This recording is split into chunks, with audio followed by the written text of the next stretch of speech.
Selling personal training can be hard enough if you're new to it, but there are 4 key rookie mistakes that I consistently see that need to be addressed. A very common mistake I see is someone telling a client how to spend their money. You know, if you just don't order Uber Eats like twice a week, then you can afford personal training.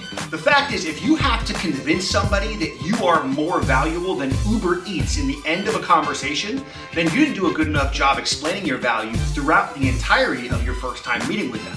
The second thing I see is you're unable to differentiate yourself versus the competition. And by competition, I don't mean coaches, I mean apps, I mean magazines, I mean online programming, I mean etc. How are you more efficient? How are you safer? And how are you more effective when it comes down to programming? The third thing I see is not being professional enough. You need to make sure that you have your papers ready, your assessments ready, your consultations ready, your waivers ready, and that you're treating someone in a professional manner. It doesn't mean that you can't be relatable and personable, but there is a line between professionalism and trying to be someone's best friend. They don't need a best friend, they need a coach. And last thing is there's no follow-up strategy. I commonly see that if coaches don't feel that they can get someone to buy personal training in that first moment in time, that maybe they don't want to.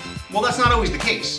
People need time to think about these decisions. This is an investment. You need a good follow-up strategy to make sure that someone has the room to develop, marinate on it, and understand they're making the right choice. If you can polish up on these 4 things and you notice that they might be hindering your process when it comes to getting people involved with personal training, this might be a key thing that's gonna help you get over the hump and allow yourself to explain your value, get the point across on how you're more efficient and effective, and allow people the opportunity to want to see your work done in person.